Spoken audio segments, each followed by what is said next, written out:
We're proud to bring to the podium now the Mayor of Kalispell, Mark Johnson, who will introduce this program.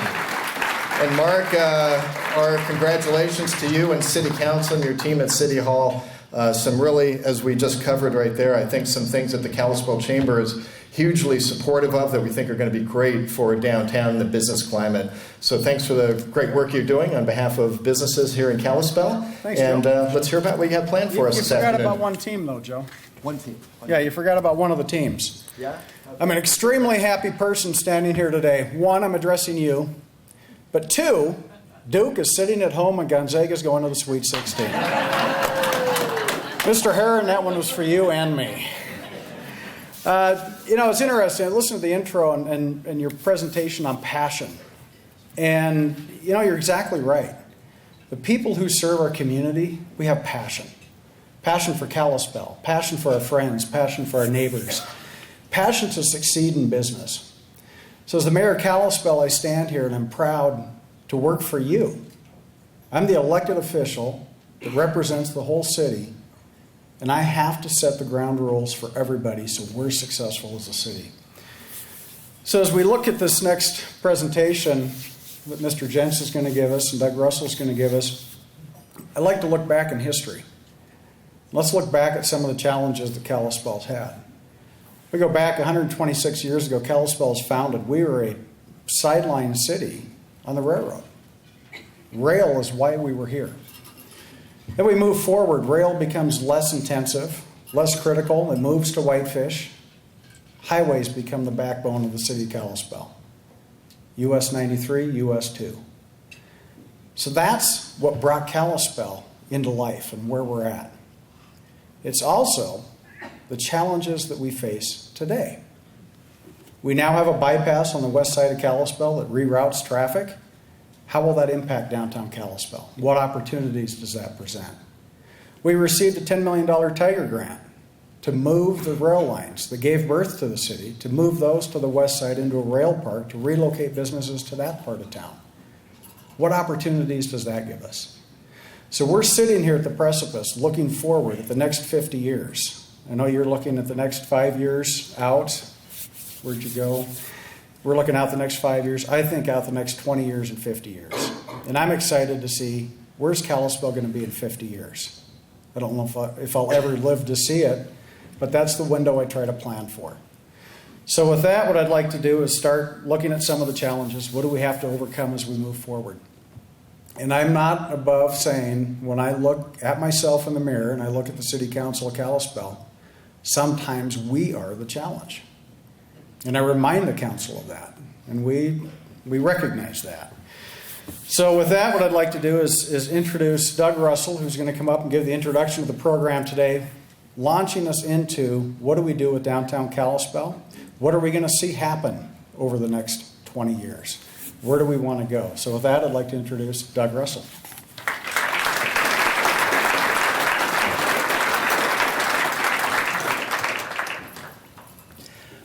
So extremely excited to be able to talk about these various projects.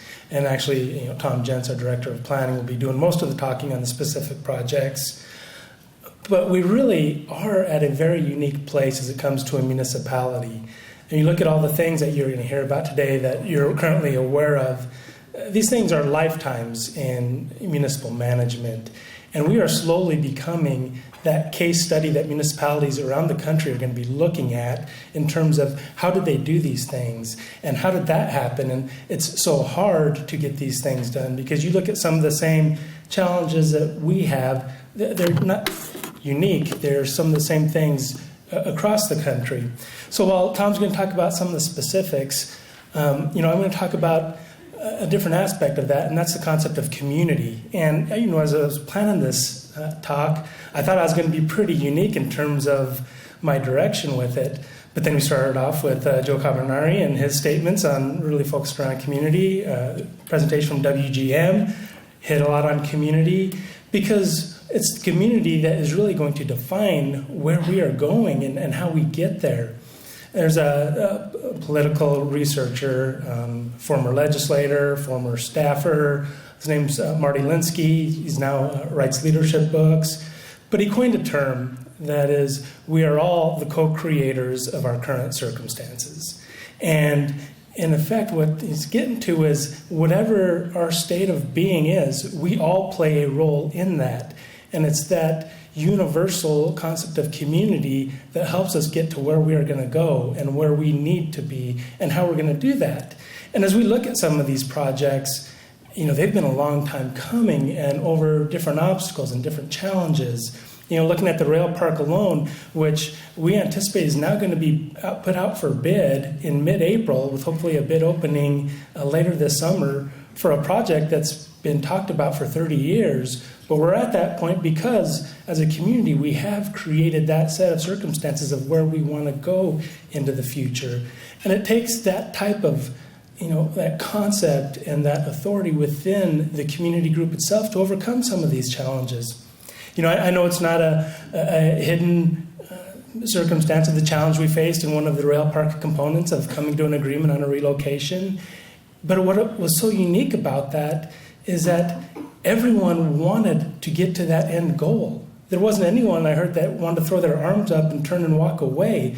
It was, hey, we're behind everyone involved in this. No one was taking sides. No one was doing that. It was, how are we going to get everyone to come forward and be able to get us to that goal? And that is the power of community. And that's the power that allows organizations to come together, that allows private business to invest in a downtown that is opposite of what's happening nationwide. That's what brings the different groups together to really yearn to strive forward within a community and build that into what they want it to be.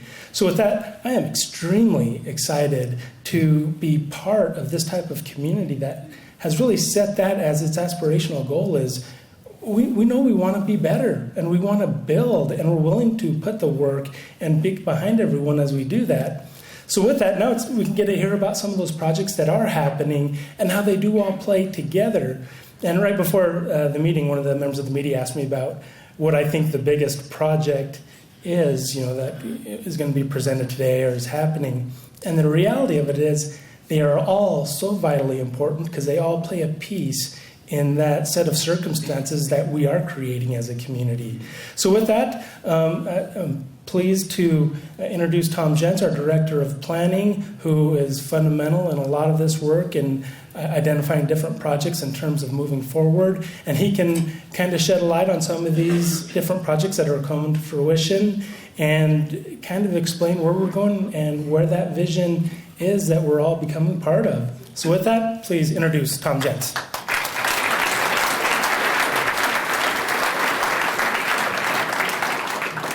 Thank you. And you realize that when you're literally the last speaker and the cleanup speaker, there's a reason why, what cleanup really means. Most of the stuff's been talked about, so I'm going to try to pull it all together and show you what's happening. That's my goal today. And it is an exciting time. What I want to do is just draw your attention to, this is an aerial photo of downtown Kalispell, pretty lovely place. It was 2010. I want to take you back in history because I want to tell you where we were to where we're going. So 2010, Catherine Thompson in my office and I sat down and said, we're in the midst of the recession. What can we do to help this community get going? And we looked at a map and we looked at that map and we said, maybe we should do something along the railroad tracks because let's be honest, 3 times this community has tried to do something in that area to pull the railroad tracks out of town. 3 times they failed miserably. And we said, what are we waiting for? So we started developing a plan for this area, and what we did, well, it was a novel approach. We know the railroad tracks were an issue, but we went out and talked with every property owner that you see in green. We talked with those people personally. That's 360 acres of land. We said, what would you like to see for your future? We sent out 7 newsletters. We held 2 years of meetings. And 90% of them, the first thing that came out of their mouth was, we want that railroad track gone. Well, I knew that, but being told that. And then we said, what do you want in place of the railroad tracks? My gosh, the tracks come out. And they said, we want a trail. We want greenery. We want a chance to grow our business. We want to be like every other community around. We want a chance to survive in an area like this. And we said, this is great. And 2 years later, we were able to go to the city council and get unanimous support for a plan. Now, it was just a plan. Quick snippets of the plan. Many of you have seen this, but I'm surprised when I talk to people how people will say, half the audience has never heard of the core area or the redevelopment plan. Just some snippets from the plan. So what if you were coming into Kalispell from the Evergreen area and you saw this beautiful concrete edifice and you said, where am I? What if that became a welcome to Kalispell sign and a pedestrian bridge because the train is no longer there? Next slide there. What if you walked behind this very building behind my back and said, gosh, what beautiful landscape is out there versus the face of the moon? And what if it became something like a trail going through that opened up into a landscaped area with buildings and activity and fun and excitement? Next slide. What if you were standing on Idaho like I am right here and looking straight down towards the center mall in this lunar landscape and said, what could that be? What if it was multi-story buildings? What if it was retail on the main floor, offices and apartments on the second and third floor? What if it was a parking structure because we're getting away from surface parking, and on the main floor there was retail and parking on the second and third floors, and we look at a different way of how we handle our community and how we do things? What if we said, what else do we need in our downtown core area? What if we brought in housing? We're talking dense housing. This is moderate, but what if we talked about really dense housing? There's a whole other generation of people coming through, growing up, with different expectations of what downtown looks like. What if we actually did that and said, yes, this is a good thing. Let's bring more people downtown to experience what we have to offer. Next slide. So we developed a plan.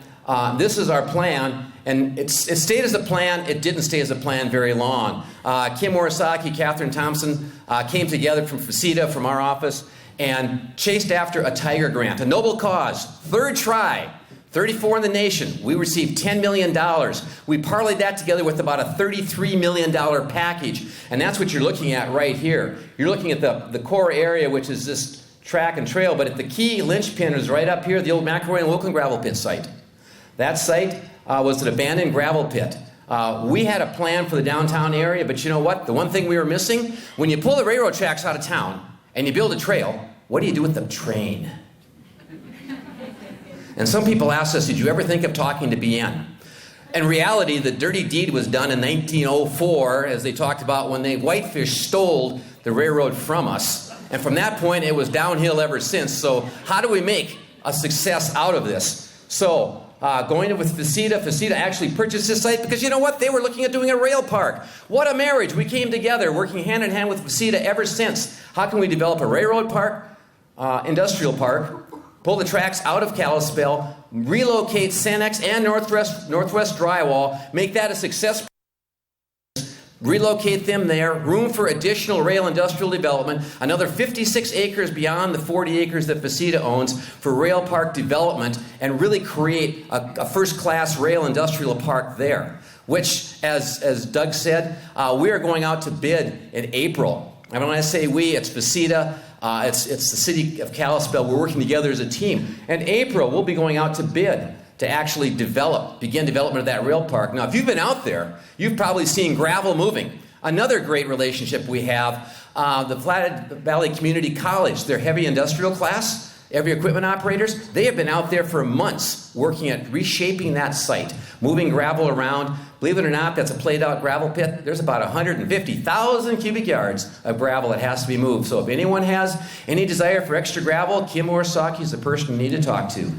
So we will be doing that, but again, they've been working for months relocating some of that gravel to various city and county projects. It's a great relationship. They continue on. But in April, not only will the bids be going out, hopefully, for the rail park, but Cenex as well will be bidding out their grain elevator and fertilizer plant construction activity for that site.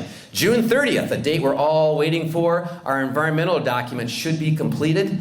That is the green light for us to go and beat feet to get this thing going. July, August, we fully expect that rail park will be under construction, and you will start seeing Cenex rise up out of the ground with Northwest Drywall to follow very closely behind. Exciting times. So, 2 years from now, let's go 2 years from now. Oh, let's back up one.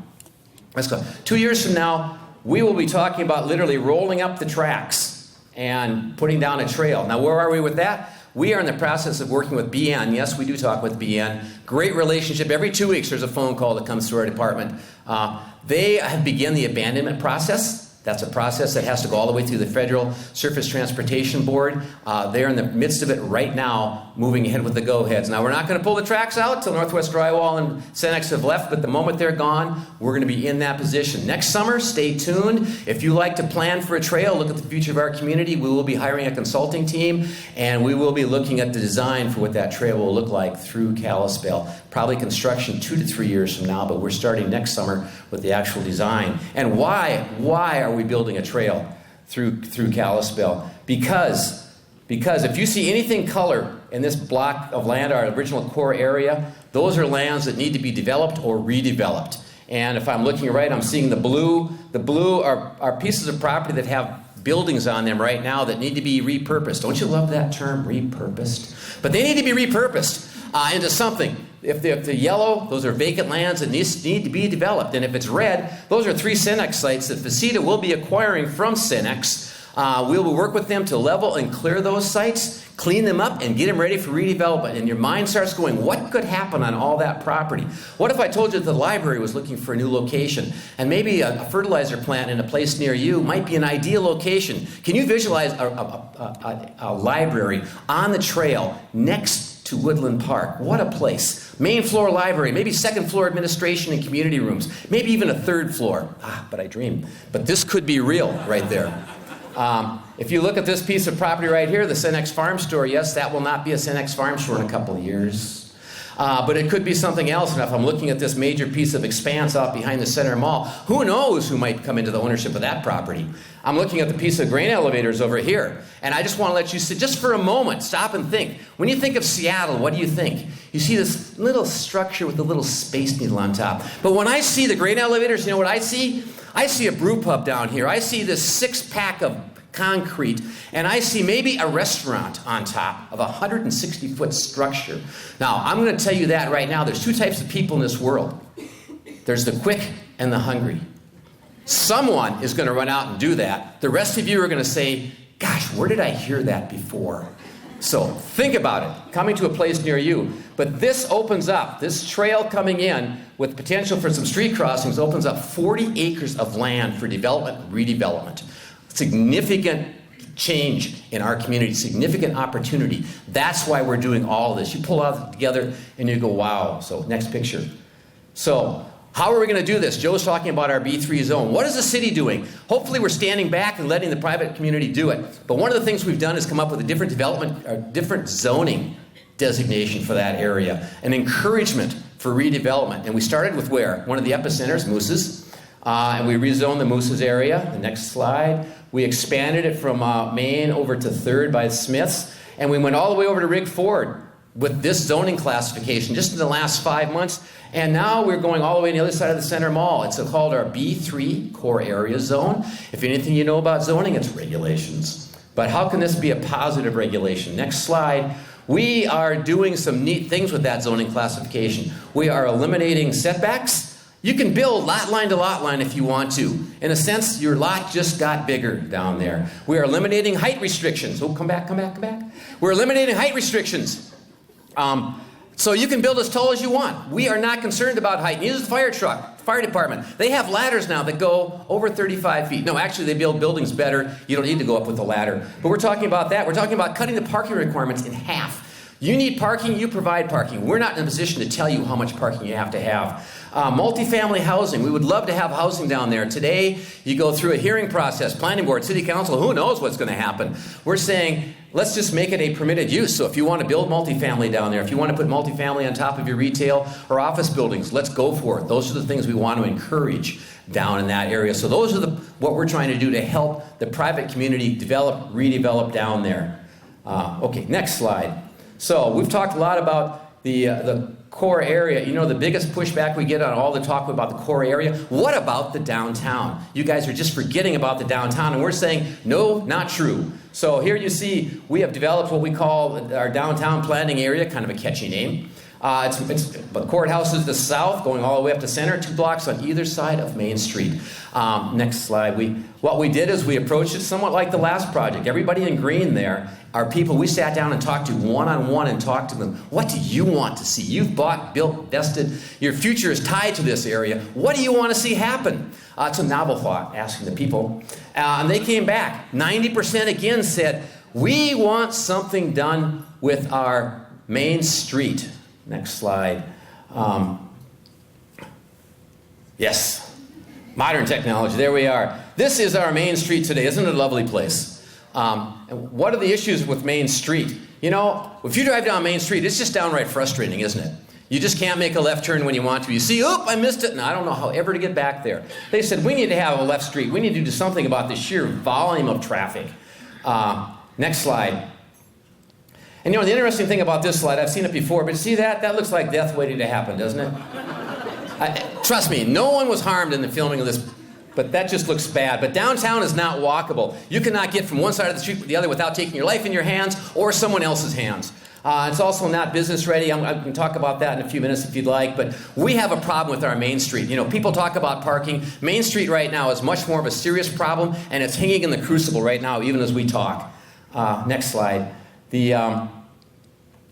As we look at our Main Street, I want you to visualize we're sitting at this end, at the north end, but what about the south end? We've got this courthouse, beautiful courthouse. The county commissioners gave us a gift. They put $5 million into remodeling that courthouse. Beautiful facility, and converting a jail into a place to put attorneys. It's a phenomenal concept.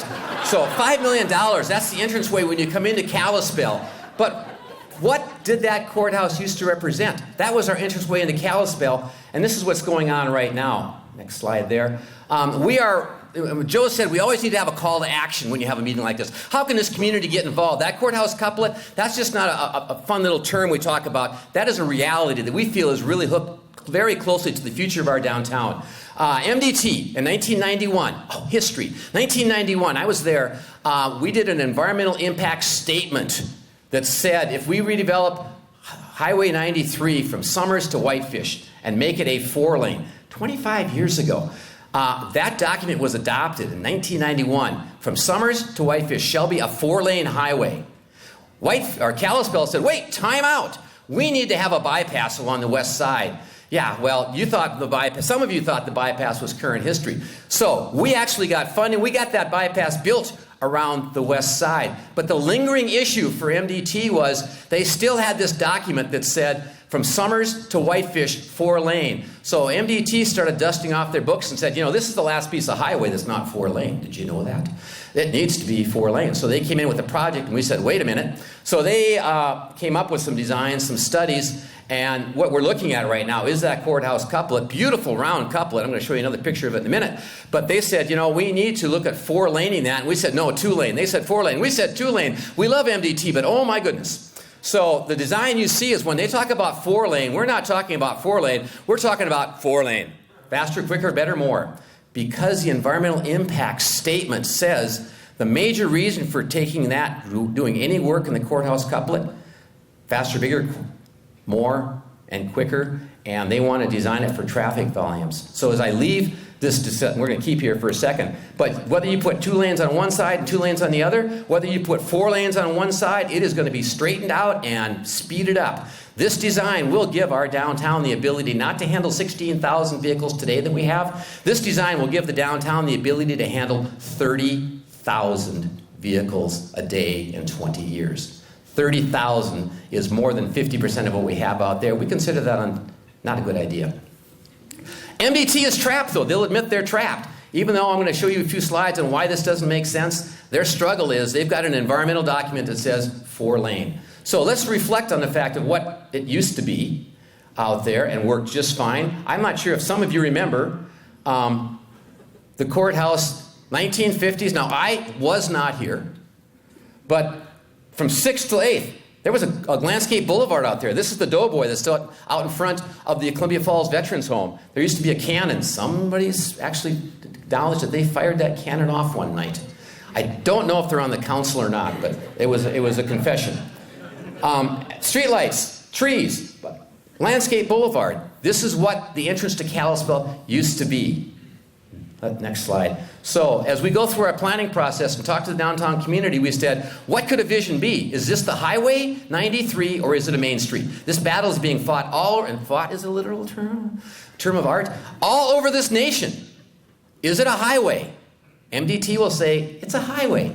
The people who live and work downtown, who've bought and invested, will say, it's our main street. What is it going to be? We have a concept that talks about getting sidewalk extensions, bulb outs to get you across the street quicker, taking Main Street and making it a 3-lane road with, center turn lane, maybe or maybe not landscaping down the middle. That's the concept. More greenery along the sides, bigger sidewalks. You realize in '83 when that Main Street was redone, they shortened the sidewalks up, and that you can still open doors on Main Street, but not much else. So how do you have a Main Street without sidewalks and life and activity? So we're not talking about angle parking right now today. We're talking still about it, parking along the roadways as it is today, but giving a different design and a different feel downtown. And people said, how can you do that? I want you to reflect a few years ago. First, we're 4-lane roads that were shrunk down to 3-lane roads. Life predicted to end did not end.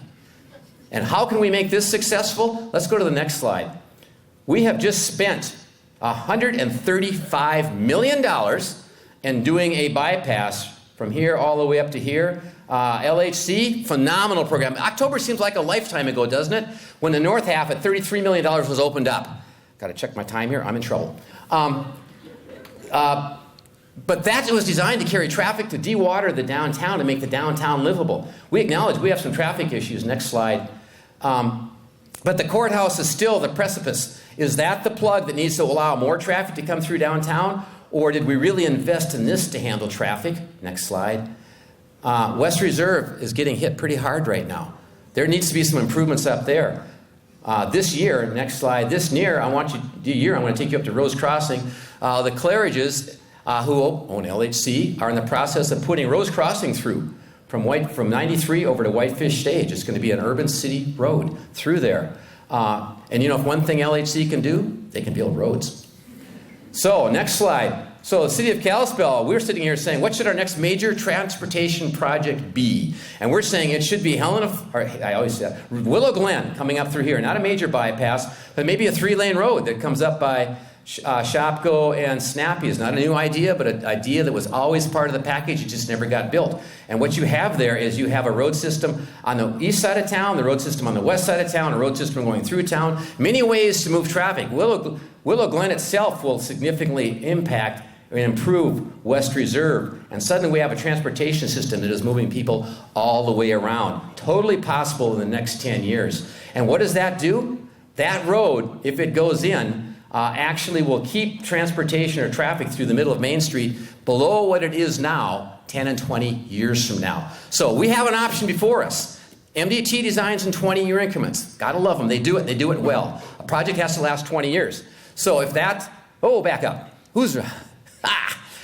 20 years. So our point is, we build for 20 years and we put this traffic down Main Street and we hit 30,000 population and what is? We've lost our Main Street, nothing is working. What's our next project? Our next project is Helena Flats. Let's forget building Main Street to be a highway and go to our next project, which is Helena Flats, which carries traffic around the town, and let's bring our Main Street back to what it could be. And why is that important? Let's go back to the couplet. Because this is what's going on in our Main Street, and this is just a series of the last 3 years. People lose track of what's going on. But again, I don't have Herberger's up here about to open. Starbucks, 7th and Main just did a facade improvement. Montana Coffee Traders is moving downtown here in the next couple of weeks. Brick's Bottle Shop, the Mystique Fly Shop, Sage and Cedar, Blue Samurai, thank you, I'm saying. Sushi on Main Street, the Toggery invested. Copperwood Brewery Company, another brewery coming into downtown. Kalispell Brewery. I forgot WGM that sits right about here coming in down. Oh, yahoo! Indeed. Life and activity. People are willing to gamble. Why? Because they have bought into the hope and the dream that this is going to be a better place and we're going to work together as a community to make this happen. So, last slide. And why are we doing this? Because Kalispell downtown was great at one point in life. We wanted to come back and be that great Kalispell we know. So with that, I'm going to bring it back to the last slide. And I'm going to say I'm about done, Joe.